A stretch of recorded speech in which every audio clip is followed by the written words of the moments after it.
Good afternoon, everyone. Thank you so much for joining us today for our webinar titled How to Make Data Work for You. This is part 2 of a series of webinars. Last week, Maria Gutierrez took us through part 1, and now we're going to go through part 2. For those of you who were not able to participate in part 1, remember that it is recorded and you can see it if you go to the IPDAY website. Before we get started, Maria, I'm going to just go over a few little housekeeping things to remember. Your microphones are muted. You are in listen-only mode. If you do have a question, please enter your question in the Q&A option. Maria and I will be monitoring the questions throughout the presentation. Today's presentation is recorded and it will be archived on the IPDAY website within 48 hours. Remember that there is a accompanying resource document that goes along with this PowerPoint today, and it already is downloaded on the IPDAY website. We'll throw that link into the chat so that you can have it if you don't have it accessible right now. So Maria, I know you've got a lot to talk about today with data, so I'm going to turn it right over to you and we're going to dive into this part 2 data series. Thank you, Maria. Okay, thank you, June. Excellent. Yes, folks, welcome to today's webinar. I'm very excited to cover a lot of information, so I'm going to break it down as easily and quickly as possible so we can get through all of it. Today, we're going to do part 2, like June said, of this 2-part webinar series on how to make data work for you. So this is specifically for new teachers who are unfamiliar with the process of using data to improve instruction. I do want to emphasize that the target audience for this training is Easel and ABE teachers. Okay, this is for you. Now, in part 1, we address key skills and concepts for locating and using the right data when planning lessons. You know, the participants learn to use data to map instruction effectively within the given time constraints of their course and to develop lessons that led to better student outcomes. Today, we're doing part 2. And in this training, you will have an opportunity to deepen your understanding of skills and concepts essential to student assessment and data analysis. Now, together, we will explore options for interim or formative assessments that can be used to gauge student progress. Please excuse this interruption. Oh, you'll have to excuse that. And Sophia Diaz, if you're in the building, please come to the main office. Sophia Diaz and Jadi Diaz, please come to the main office. I apologize, but I do work at a school, so whatever I give you is definitely hands-on. All right, let's continue. Let's start our exploration for today. Now, before I get to the agenda, I want to recap the content that was addressed in part 1 of the training. Notice that items 3, 5, and 6 are in purple, okay? In part 2, we're going to be digging deeper into these 3 categories. Now, let's go back to recapping part 1. First, number 1, we addressed some key terms that all of you should know by now. And these terms include NRS, National Reporting System, EFL, Educational Functional Level, MSG, Measurable Skill Gain, and LCP, Literacy Completion Point. Now, the most commonly used term here is LCP, and what you really need to remember is that every student in your class has to earn at least 1 LCP in each subject area in order to move to the next functional level. In other words, that's how student success is documented. 2, we identified the data that you need to use in order to make the greatest impact on improving your student performance scores. And you know, this is pretty simple. You only need to concern yourself with standardized testing data because these data results are the ones that are reported to the state and NRS. Third, we discussed where to look for and locate the data. And this is also a pretty easy topic. Basically, you know that testing has your student data. So sit with your administrator and develop a procedure for receiving ongoing student testing data if you don't already have one. Fourth, data is great, but you know, you need to understand the data and know why it's important. We discussed the significance of pre and post-test data and went over how to interpret the CASA's individual skills profile and the TABE 1112 individual student profiles. Then 5, after gathering all of the essential data and interpreting it, you still kind of had to figure out what to teach and when to teach it. So what to teach came down to 2 things. 1, gather all the content which your students failed on their pretest, and 2, identify all new content, meaning, was not addressed on the pretest. And when I say new content, I'm referring to content that will be assessed on the post-test. You're going to put these 2 together, and you're going to develop a lesson planning calendar that kind of spreads out the content over the period of the course, just to make sure that you space it out accordingly. And you have to make sure not to run out of time. You know that that's something we always have to keep in mind as teachers and administrators. Finally, we'll discuss where you could get some resources that would support data-driven lessons that would result in better student outcome. So first of all, we talked about the significance of clearly understanding the breakdown of the CASAS and the TABE test and communicating this to your students. Then I provided resource links where you could access CASAS and TABE sample test items on the CASAS and TABE websites. And finally, I also briefly touched upon some extra resources, especially for ABE teachers, that are available on our IPDAY website. The most telling ones being the Individualized Instructional Student Plans, or IISPs, woo, big seller, and Common Planning Tool for ABE, and the Ask a TABE Advisor feature. By the way, I said big seller, but honestly, they're all free. All right, now let's talk about part 2 of today's training, which is about digging deeper. Let's see how the training is going to build upon the initial information from part 1, and let's take it to the next level so that we can increase your students' performance outcomes even more. At 1, we're going to begin our training by expanding on the sample student assessments results template that was presented in part 1 by adding some columns which are going to enable you to easily track your students' performance gains or your LCPs. And this is huge. In part 1, we touched upon the content that you needed to teach in order to move your students' performance numbers in the right direction.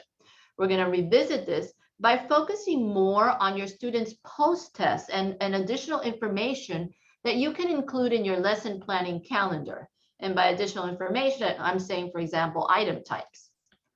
3, of course, we need to revisit how we can continue to improve our data-driven lessons, right, for even better outcomes. So we're going to spend a little bit of time today understanding the CASAS and TABE tests a little better. I'm going to share a more detailed breakdown of each test because remember, the more you and your students know about these standardized tests, the better the post-test results are going to be. We're going to go over the original content from part 1 on the lesson planning calendar very briefly, and then we're just going to add information to the calendar, the item types, for example, to make sure that you cover test-taking skills as well. And I'll also be showing you how to connect the test breakdown information with the student assessment reports and kind of how to tie all this into the available instructional resources. So we're going to tie all this stuff together. Number 4 is new. This is totally new. We're adding this to the training, but it is so important. I'm going to show you how important it is to incorporate a boot camp component into your instructional program. And you're also going to receive some critical information regarding when and how often to post-test your students. So wow, it's a full agenda, right? Before we take a look at the test results template or discuss the LCPs, I want you to take a look at this chart. We're going to begin by addressing the Easel program, and we'll then move to the ABE program. Now, you don't have to memorize the information on the chart, but do keep it handy. You should at least know the scale score ranges that are associated with the Easel functional level or levels that you teach. Let's talk about placement. In Easel, a student is placed according to the lowest of the 2 scores, reading or listening. Now let's talk about next level promotion. The goal is for every student, right, to move from one functional level to the next. So if you have a student in, for example, high beginning or Easel 3, the goal is to move that student's reading and listening scores to the next functional level, which would be Easel 4. So that means that the minimum scores a student would need to earn on a post-test would be a 201 for reading and a 200 for listening. Also, 2 more points I need to make here. If a student is post-tested and fails one of the 2 subject tests, reading or listening, he probably only needs to retest the failed subject until gaining the LCP for that specific subject. So if a student tests 2 or 3 on functional levels above his current placement, the state doesn't recommend skipping any levels, all right? It's not a best practice when we're talking about language acquisition. So even if they kind of move from 1 to 3 in testing, you still want them to go through Easel too. All right, so now you understand the scale score ranges and how they determine the student's Easel level. Let's take a minute to look at a sample student assessments results template that you can use to record your student assessment data as well as the performance data. When I say performance, I'm talking about LCPs. Here's an easy template that you can create in Excel. I introduced a simpler version in part 1 of this training. And this one actually has another column that includes performance, which is the LCP column. All you have to do is set up the columns exactly as they are here and just fill in the spreadsheet with your own student data. And don't forget to refer to the scale score ranges chart on the previous slide when you're determining the LCP gain.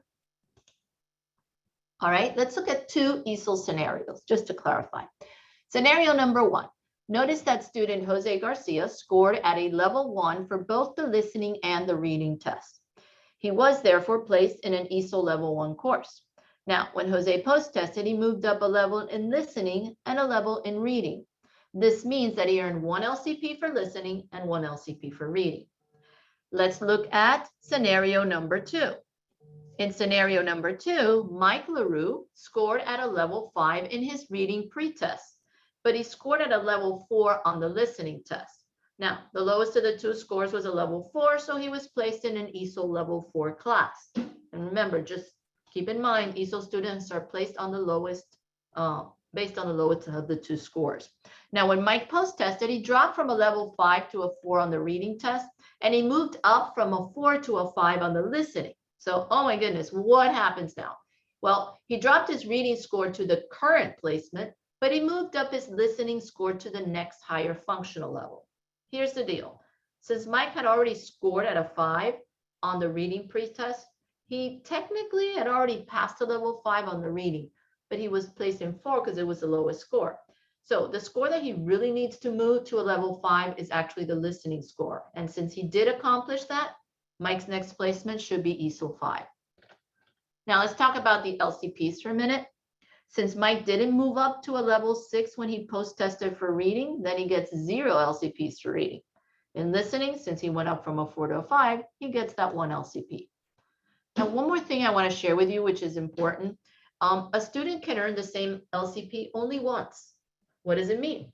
It means that if a student earns an LCP for moving up from level 2 to 3, he cannot earn that LCP a second time for doing the same thing. And it makes sense. If he post-tests at a lower level and then he moves up again to a level 3 the following trimester, he's not going to get that LCP because he already earned it previously. Now, before moving on to the ABE sample template, I just want you to look at the last column that reads retest YN.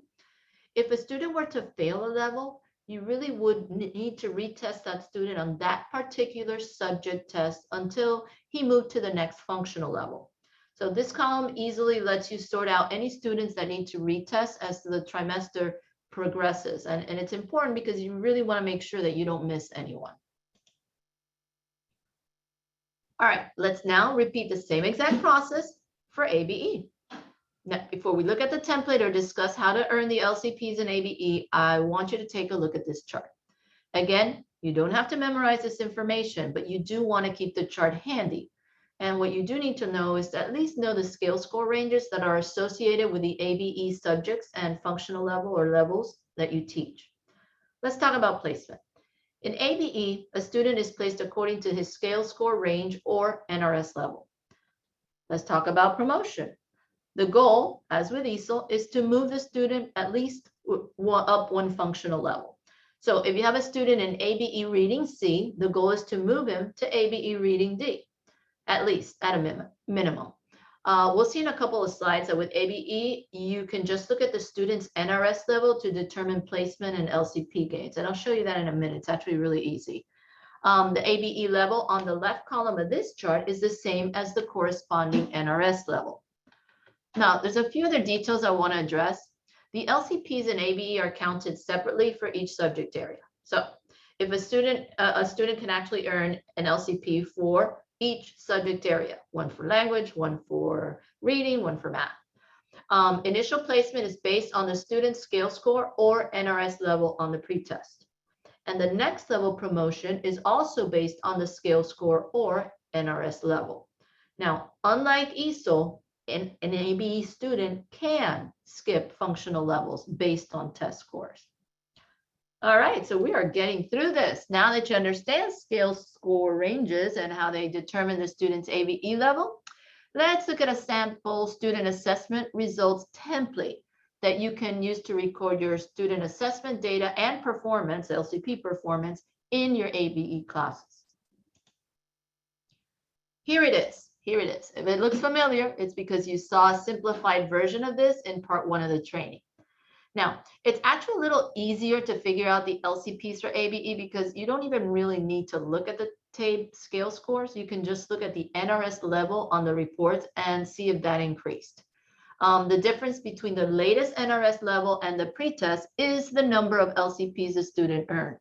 Now, I want to reiterate that again, as with Easel, a student cannot earn the same LCP twice. For example, if the student earned an LCP for ABE reading when he moved from NRS level 1 to 3, if this student were to retest, drop his score, test again, and move up again to NRS 3, so went down to 2, went back to 3, he's not going to be eligible to earn that LCP from 2 to 3 a second time. Let's check out the 3 scenarios on this slide. Scenario number 1, Maria Gutierrez, I know I used my own name, pretested on reading on Form 11, level E, and scored an NRS level 2. This means she was placed in an ABE reading level 2 or level B course. When she post-tested, she did not move up from NRS 2 to the next level, so she needs to repeat ABE reading B. In scenario number 2, Maria pretested at an NRS level 2 for language and then post-tested and moved up to NRS level 3. This means that in language, she moved from ABE language 2 or language B to the next higher level language course, language 3 or C. So in this case, Maria earned 1 LCP in language. In scenario number 3, Maria pretested in math and scored at an NRS level 1. She worked really hard and then scored 2 levels higher at NRS level 3. This means that she earned 2 LCPs and will be placed next in an ABE math level 3 or level C class. See, it is making sense. All right, let's move on to number 2 of the training, what to teach when digging deeper. All right, when we're talking about the content we need to emphasize, and I want to emphasize the word emphasize during instruction, we are referring to targeted content. In other words, we're talking about 2 things. 1, the content that the student or students failed on the pretest, look at number 1 above, and 2, the content on which a student or students will be assessed on the post-test, see number 3, right? All right, let's take a look at number 1 on this slide. Identifying what the students failed on the pretest is pretty easy. You know, if you're talking about the CASAS test, then you need to ask your test chair to provide you with the individual skills profile report for each, and I repeat, each of your students. If you're an ABE teacher, you need to ask your test chair to provide you with the individual student profile report for each of your students. Now, figuring out what is going to be post-tested is a little more difficult because there's an added step you have to perform. Look at number 2 in the diagram. Before you can identify what's going to be post-tested, you actually need to know the test level and the form on which your students or each student is going to be post-tested. Now, don't complicate your life. Keep things simple. Your test chair has this piece of information. All you really need to do is establish a procedure or routine so that you get the information you need in a timely manner. Don't worry, we're going to take a look at that as well in a little bit. Let's look at number 3. Once you know what your students failed on the pretest and you know the test level and form for the post-test, now you can figure out what information is going to be covered on the post-test. Let's dig a little deeper into each of these 3 steps. A little different for Easel and for ABE. So I'm going to go through steps 1, 2, and 3 for the Easel program first, and then I will walk you through the same steps for the ABE program. All right, so let's begin with Easel. Let's go back to step 1. Identify failed content on students' pretest. We'll start with Easel. The individual skills profile is the report that will provide you with specific information on what each of your students mastered or failed on their CASAS test. I shared this information in part 1 of the training, but today I just want to go over the report in greater detail so you can actually use the information to develop your targeted lessons.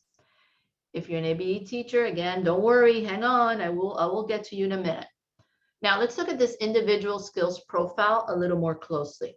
I'm going to start with the left section first, and I will move on to the 2 bottom sections next. Okay, just want to emphasize at this point that we are not going to go in depth into all of these categories of data. Again, this training is part 2 of a beginning training for new teachers. So we're going to focus on the most basic pieces of data that you can use to develop lessons that will make the biggest impact on your students' post-test scores. Here's the left section of the individual skills profile. And this part of the report provides 3 key pieces of data. First, it tells you how the student performed on the reading competencies. And as you can see, these are the CASAS competency categories for reading. It provides a useful overall picture of how the student performed on each of the categories. In this example, the student scored 100% on basic communication and 83% on health. The other categories are well below 75%. So this tells you that you're going to need to emphasize instruction in these other categories. The next category in the middle tells you how the student performed on the listening competencies. In this example, all of the scores are less than 75%. So you need to target all of these competency areas for listening. Here are the bottom 2 pieces of data. Reading tasks refer to the format in which the reading questions are presented on the test. In this example, you can see that this student did great on forms. However, he had difficulty with the remaining question formats. The listening tasks refer to the format in which the listening questions are presented on the test. In this example, the student needs a lot of information on all 3 tested listening question formats, especially predict the next line of dialogue, where he only got 15% of those types of questions correct. Now, before I move to ABE, I just want to reiterate that as a new teacher, you should be focusing on 4 pieces of data on the CASAS individual skills profile report. You've got reading competencies, listening competencies, reading tasks, and listening tasks. You can use this more general information for whole group instruction in your classroom, since it's pretty easy to compile the data for all the students in your class, right? And then as you gain proficiency in working with these essential pieces of data, you can then move on to include other data pieces included in this report. But next, I want to move to another very useful CASAS report, the Student Performance by Test Item and Competency Report. I love this report. All right, here's a sample of the report, and let's go over the data provided here. First of all, the report is available for every student who tests with CASAS. So be sure to request this report from your test chair. Now for the data pieces. I've split the report so I can hone in on specific data. You're going to focus on 4 columns. The correct column, right, tells you the specific questions the student either got correct or did not get correct on the test.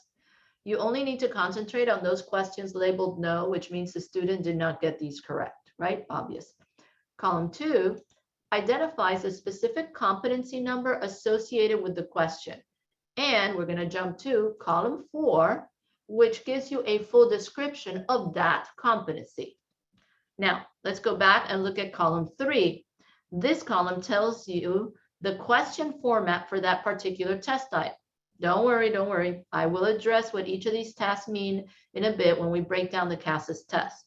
Just be sure that you remember where this information is located, and if you forget, always refer back to this training.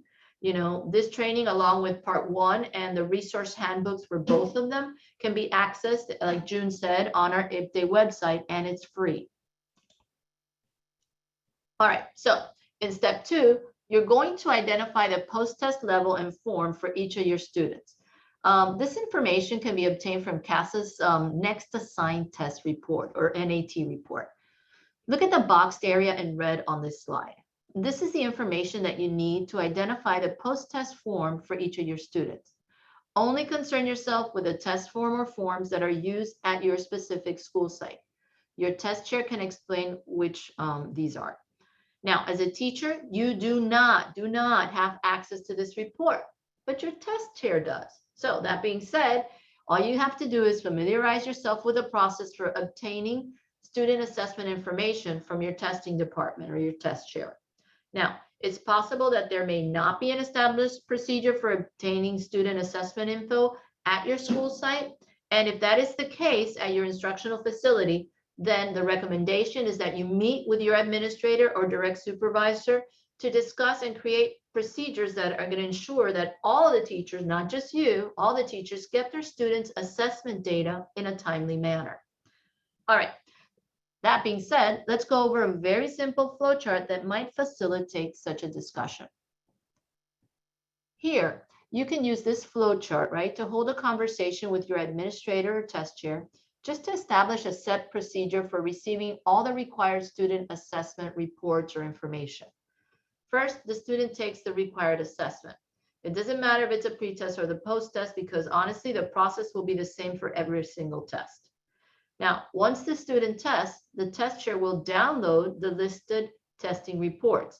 These include the individual skills profile report for every student, the student performance report for every student, and the next assigned test or NAT report, which includes all students on one report. Now, notice that these reports are downloaded on every testing day. Why? Because this will ensure that you, as well as other teachers, receive your student assessment information in a timely manner. You know, after all, what good are test results a month into the trimester? You need the info as soon as it becomes available. And finally, your test chair forwards the previously mentioned reports to the corresponding teacher. Now, make sure when you're discussing these procedures with your administrator and your test chair that you establish a set time frame for receiving these reports. Again, timeliness is of the essence. You want to access the most current student data in order to use that to develop your data-driven lessons. Now, I want to draw attention to the black boxes on the flowchart. These are important because just like the data is important for you as a teacher, it should be just as important to your students. You know, be sure that your students have a copy of their student performance by test item and competency report, and that they're aware of their next post-test level and form. Also, be sure to distribute a copy of the test competency content, that's from the life and work reading and listening competency forms, to all students. So this way, they know the competencies that are going to be assessed on the post-test. Now, we're finally at step 3 for the Easel program. All you have to do here is identify the content that is covered on the post-test. Now, you need to go to the CASA's website and then look for the test competency content report, right, for the life and work reading and listening forms. Here's the access link on this web page, but you also have the information in the companion handbook for the webinar, so you can check it out there as well. Now, we mentioned the test competency content report, right? Well, in part 1. Now, what we're going to do now in part 2, it has to do with identifying the tests that are represented by the students in your class so that you can identify the content that's going to be post-tested for your specific student group. This information is very important when determining what you want to target or emphasize during whole group instruction, especially. Let's say that the students in your class will be post-testing on the 81, 82, and 81X reading test. This means that all of the competencies listed under each of these columns are going to be assessed. So you need to make sure that when you are providing classroom instruction, you cover every single one of these competencies. Take the time to assess if your students are actually mastering the competencies. Let's take it one step further.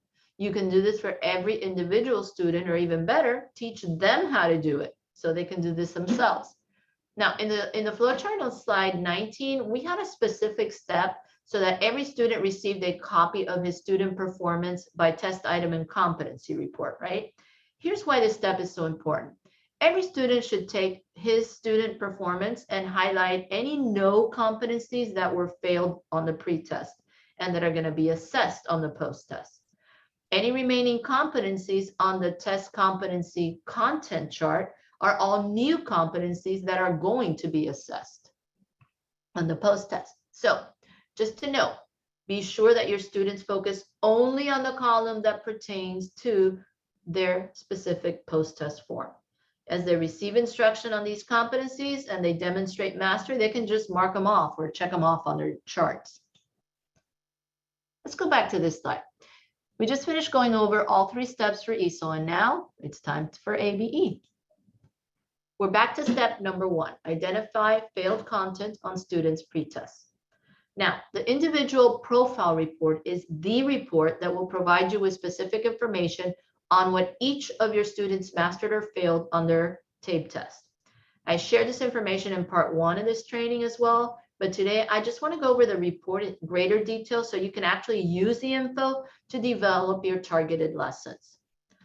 Let's look at this individual profile report a little more closely. Now, remember that the first page of the report gives you overall data on how each student performed on each domain and subdomain category.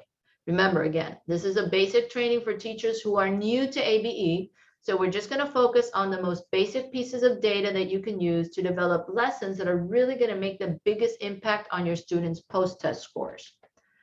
This general information is very useful when you're preparing whole group lessons. For example, if you have a class of 25 ABE reading level 2 students and 20 of them fall into the proficiency category for key ideas and details, then you probably would not spend too much time covering the standards under this domain. Now, if you had 20 out of the 25 who fell under the non-proficiency or partial proficiency category for, say, craft and structure, then you know you have to dedicate more instructional time to this domain. Let's move on to more specific data on the next part. This is the more detailed part of the individual profile report. And here you could see the specific TABE skills that were assessed on the test. You have a column that is titled Demonstrated Skills, which means obviously that the student already mastered these, and you probably only need to review the material briefly. And then you have a column titled Areas for Next Focus. This is exactly that, what you need to focus on. This is the content that you need to emphasize for the student. Let's go to the next slide for a clear picture. Now, you know the individual student profile report gives you detailed information on what the student needs to focus on for the next test or for the post-test. Look at the document on this slide. This is the Individualized Instructional Student Plan. Yes, our famous IISPs for a student who is going to be post-testing on the TABE 11-12 Reading Level M test. Now, there is an IISP for every level of the TABE Reading, TABE Language, and TABE Math test, and all of them are available on the IPTE website. We provided this information in part 1 of the training, but for part 2, I want to focus more on how to use the IISPs in conjunction with the individual profile report to develop these data-driven lessons that are going to target the non-mastered content. All right, let's get to, I'll address that in greater detail in a bit, but let's get to step number 2. So, oops, sorry, skipped 1. Sorry, in step 2, now you're going to identify the post-test level and the form for each of your students. Now, unlike Easel, there is no next assigned test report that identifies what the student's post-test level and form is going to be. But don't worry, I'm going to tell you again, keep things simple. Just ask your test chair. Go back to slide 19 and use that slide to facilitate the discussion to develop a procedure so you can obtain this student assessment data and post-testing information in a timely manner. Now let's go to the ABE flowchart. All right, flowchart for ABE is pretty similar to the one we created for Easel. You can use it to hold this conversation with your administrator test chair to establish these procedures you have to have in place to get your data. Let's go over it and highlight the major differences. First, the student takes the required assessment. Doesn't matter if it's a pre-test or post-test because the process will be the same for every single test. Now, once the student tests, the chair can download the individual profile report for each subject test taken. Notice that these reports are downloaded on every testing date. This will ensure that you, as well as other teachers, receive student assessment information in a timely manner. You need this as soon as it's available. Now, in addition to downloading the individual profile reports for all the students, the test chair must determine the test level and form for each student's post-test. Again, this is not your responsibility, just ask your test chair. And then finally, your chair needs to forward the individual profile report plus the next level test and form for each student to the corresponding teacher, right? Make sure when you're discussing these procedures with your administrator and test chair that you establish the time frames for receiving the report so that they're received in a timely manner, okay? Now, I want to draw attention to the black boxes on the flow chart. These are important because, again, just like the data is important to you as the teacher, it has to be as important to your students. Make sure your students have a copy of their individual profile report and that they know what their next post level and form are going to be. Also, be sure to distribute a copy of their IISP, right? One for each student for each subject, so they know the competencies that are going to be assessed on each post-test. And I'll address the IISPs on the next slide. Let's see. Okay, here we go. In step 2, we addressed obtaining information on each student's next test level and form. Well, every student's next test level must correspond to the IISP. For example, if the student is going to be tested on a level M reading test, then the appropriate IISP for that student will be a level M reading IISP. Folks, you can't get this wrong because if you do, you will be targeting the wrong information.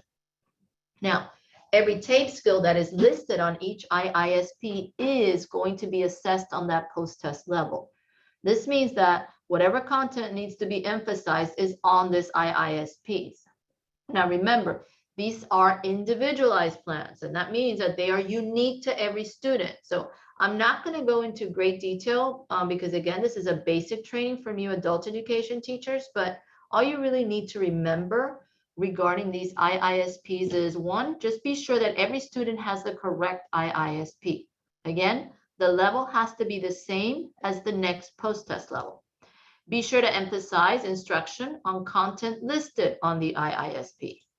And finally, when the student masters the content, insert the date of mastery on the IISP, and this way it will always be current. Your data will always be current. Now, remember, every student should have an IISP for each subject and should be engaged in regularly updating mastered content. They should be well aware that everything that's on here is going to be assessed on the post-test. And again, I just want to remind you that you do have access to all of these on the IPDE website, and they're all in fillable PDF format, so it's really nice. All right, so now you have a better understanding of how to use these IISPs, especially during individualized or small group instruction, right? So next, I'm going to share another amazing tool that's going to help you in developing data-driven lessons, especially for whole group instruction for your ABE course. Take a look at this slide. It's an excerpt of the Reading Common Planning tool for the multi-level classroom. By the way, all of these are available again on the IPDE website. First of all, let me quickly explain the purpose of the tool. Some ABE classes are specific to one subject and one level. For example, ABE Reading Level B. Other ABE classes include all levels for one subject. Maybe ABE Reading Levels A, B, C, and D combined. Now, at IPDE, we just wanted to create a simple tool that teachers could use for both scenarios. Let me show you how this document is built, and then all you have to do is make sure that you use it when you plan for your data-driven lessons. Notice there are 4 columns. The first column contains tested content for the Reading Level E test. Column 2 contains content for the Level M test. Column 3, content for the Level D, and 4, content for Level A test. So there's all across, right? They line up very nicely. Now, let's look at this example here. It's just an excerpt, but it's sufficient to explain how the tool works and how you can use it to develop your lessons. Again, the skills that are listed under each test level are skills that are tested. Those that have a plus sign in front of them are not specifically identified on the TABE individual profile report, but they are necessary skills that your students are going to need to master in order to understand subsequently listed TABE skills. In this example, if you have students who will be post-testing on the level M and D test, you'll be able to just look across both columns and see how these skills are aligned. So you begin instruction at the lowest level, which is column 2, and then you move across to column 3 once the students have mastered it. Now, to create better data-driven lessons that are going to result in better student outcomes, we have to first understand the assessment. So for Easel, we need to understand how each CASAS test is broken down, how many questions there are, how much time is allocated to each test, what type of questions are, and are there any listening questions repeated or not repeated.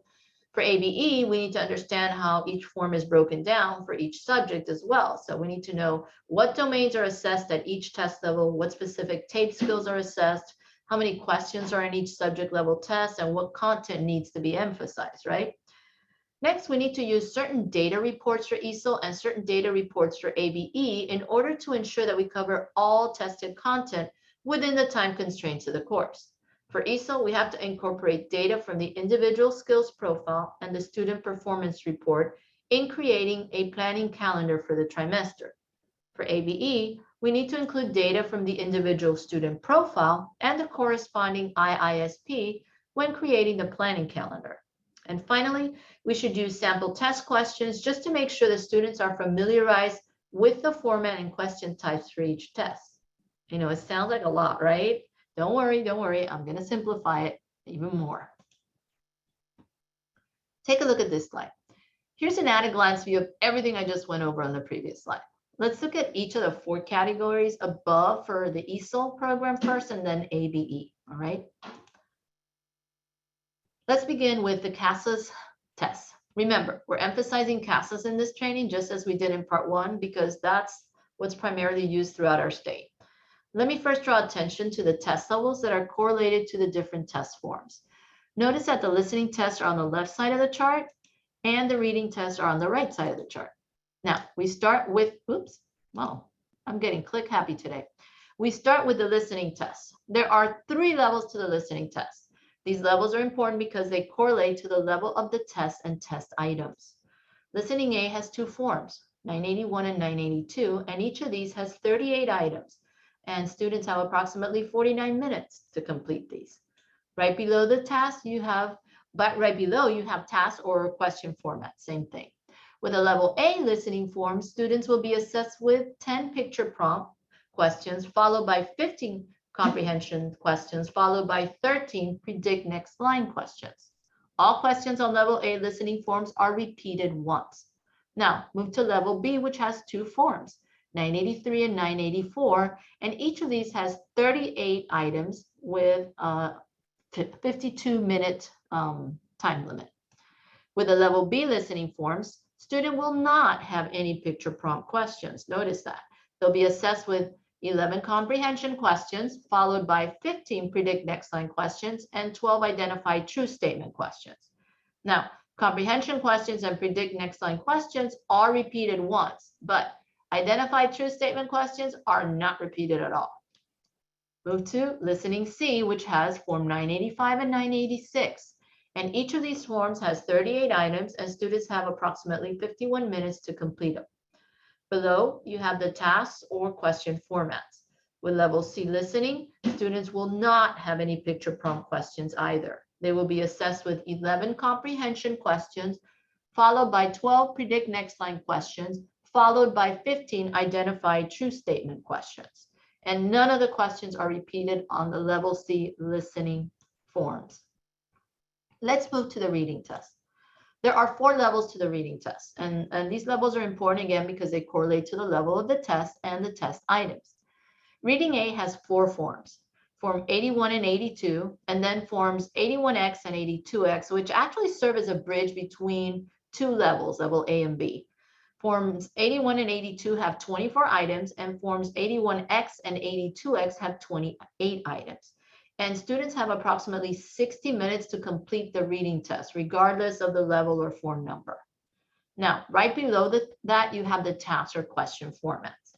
With the level A reading forms, as well as with all the reading forms, you have 5 general categories of tasks. Task 1 falls under the category of forms, so these questions are tied into reading and interpreting forms.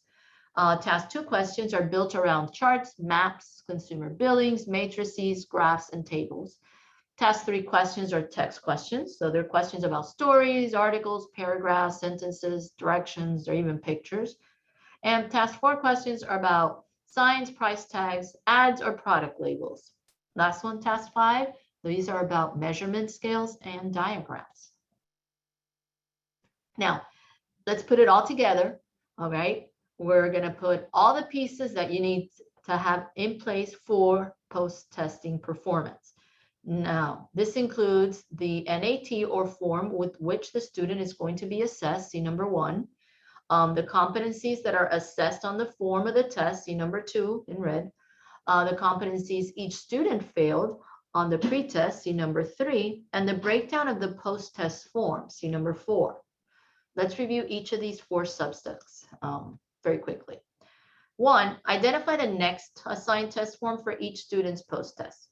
This example shows a student who will be post-tested with the 982 form in listening. Pull the competency content chart and focus on the competencies that will be assessed on that form of the test. In this example, you'd focus on the competencies listed under the 982 form. 3, pull the student performance by test item and competency, and make sure to target those competencies that each student failed. And finally, don't forget to incorporate the information on the breakdown of the test form on which each student will be post-tested. Now, in this example, remember, we're looking at form 982, and it's right there. All right, so now you're getting a pretty good picture of the kind of data-driven lessons you need to put together so that all of your students can significantly improve their post-testing outcomes, right? All right, remember the Easel planning calendar we did in part 1 of the webinar training? Well, here it is again. This time we have a little bit more information. 1, you're going to start with all NATs represented in your class. You're going to include all tested competencies listed in the columns that correspond to the NATs that you identify. You're going to highlight those competencies that your students failed. And you're going to take into consideration the number of questions, right? Let's move on to step 4. This is probably the easiest step because really all you need to do here is be sure to use the sample test items during instruction. Now, CASAS provides sample test items for both the life and work reading and listening test, and you have the links here. They're also in the companion handbook. Just use these sample items to highlight vocabulary, content, even test taking skills, right? Use the sample questions to informally assess mastery of tested content. You know, you're always asking, oh, what do I use throughout the trimester to see if they mastered the competencies or not? Well, you can use these sample questions. All right, let's move on to ABE. Woo, we're getting there. We're going to go back to our 4 steps. So we're going to repeat the process for ABE now. All right, as we repeat the 4 steps for ABE, we start with the TABE 11-12 reading test. Okay, there are 4 levels of the test. E for easy, M for medium, D for difficult, and A for advanced. And there are 4 reading domains. You have phonics and word recognition, key ideas and details, craft and structure, and integration of knowledge and ideas. Under each domain, you have the percent of the test that focuses on each domain, the number of questions, and the reading category or categories. Now, just as we saw with the CASAS test, it's critical for you to understand how each of these test levels is broken down. Let's move on to language. All right, as with reading, language has 4 levels: E for easy, M for medium, D for difficult, and A for advanced. There are also 4 language domains. We start with conventions of standard English, which is basically grammar, knowledge of language, vocabulary acquisition and use, and finally, text types and purposes. Under each domain, as with the reading, you have the percent of the test that focuses on each of the domains, the number of questions, and the language category or categories. Now, you and your students must understand how each of these test levels is broken down. Let's move to the third subject, math. Same as the other two, 4 levels, E for easy, M for medium, D for difficult, A for advanced. Now, look carefully at the domains. You'll see that they shift as you move from level E to M to D to A. So be sure to focus on the domains by level as shown on this chart. Under each domain, you have the same thing, same information, percent of the test that focuses on each of them, the number of questions, and the math category or categories. Again, you and your students must understand how each of these test levels is broken down. All right, you're ready for step 2. All right, let's put it all together now. And remember, when I refer to pre and post test information, I'm not just referring to the assessment results, I'm referring to all of the pieces of information that impact each student's post-test performance. This includes identifying the form with which they're going to be post-tested. See number 1 in red. The competencies each student failed on the pretest. See number 2 in red. And the breakdown of the post-test form along with all the content that's going to be assessed on the post-test. And that's number 3. Let's review each one of these sub-steps. 1, identify the next assigned test form for each student's post-test, right? Your test chair can provide this information.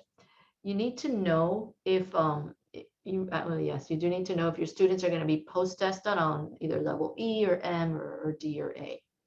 Then you're going to ask your test chair to provide you with the student's individual profile report. And this will specifically identify the tape skills that were mastered and the ones that need additional instruction. See the column, areas for next focus, that needs additional instruction.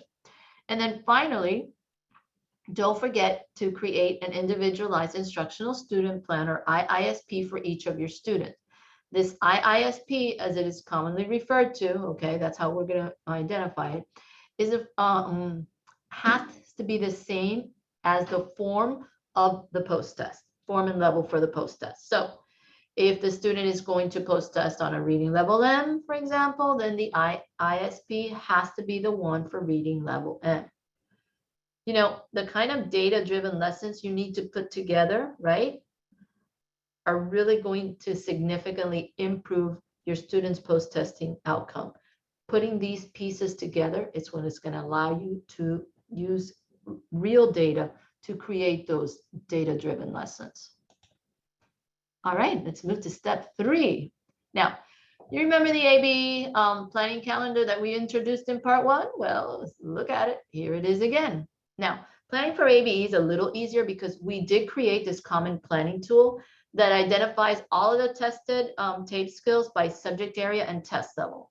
So all you have to do is download this from the IPDAY website, and you can also access it on the companion handbook if you need like additional explanations on how to use it. All right, folks, we're at step 4, huh? Come on.